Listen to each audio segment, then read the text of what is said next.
O professor Michael Holick, em um dos seus livros chamado Vitamin D Physiology and Clinical Applications, uma obra com 2 tomos e mais de 37 capítulos, ele diz claramente que as doenças decorrentes da deficiência de vitamina D são a causa mundial mais importante e evitável de doenças e mortes desnecessárias. Isso é verdade, professor? O senhor corrobora com esse raciocínio?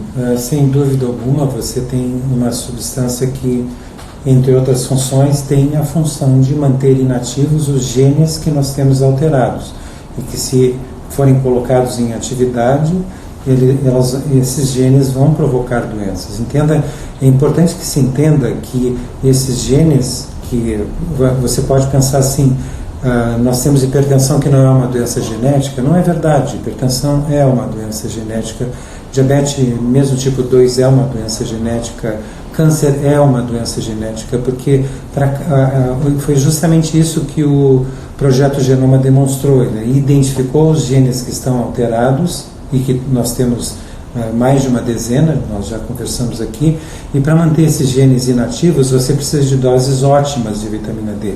E o que a gente está vendo agora é até uma tentativa, não sei se intencional ou não, de manter a população deficiente em vitamina D. Né?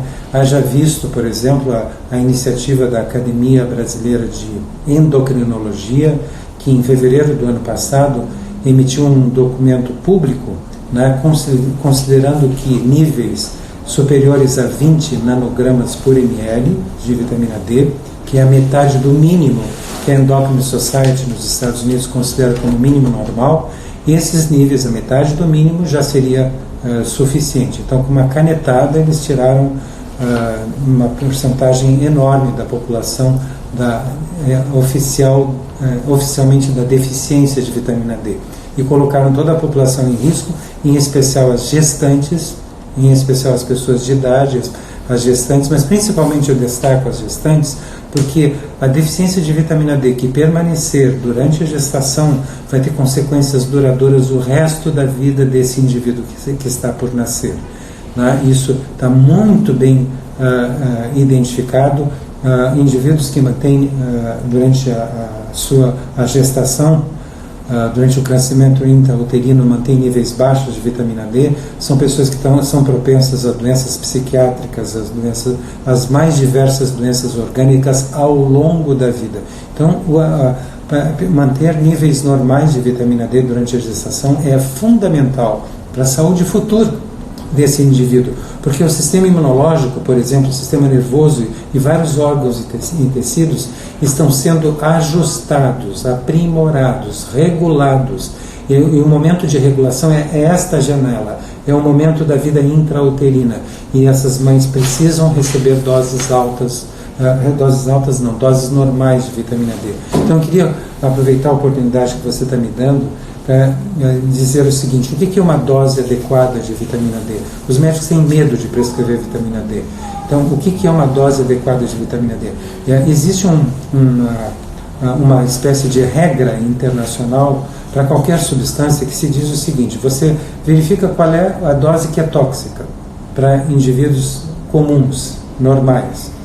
A dose tóxica de vitamina D, dada como dose diária, todos os dias, é de 50 mil unidades de vitamina D, a não ser que a pessoa tenha resistência genética, o que é uma coisa comum entre as pessoas que têm, por exemplo, câncer e doenças autoimunes. Mas 50 mil unidades tomadas todos os dias seria a dose tóxica. Então, o que a regra internacional diz? Que você tem que calcular 1/5 dessa dose tóxica e considerar essa dose como segura. Então, o que é 1/5 de 50 mil unidades? É 10 mil unidades. E em relação ao que se produz por exposição ao sol, e veja, vitamina não é produzida no nosso organismo, não. Ela tem que estar presente nos alimentos. Vitamina D é produzida no nosso organismo. Basta que você se exponha ao sol, o que é uma raridade hoje em dia.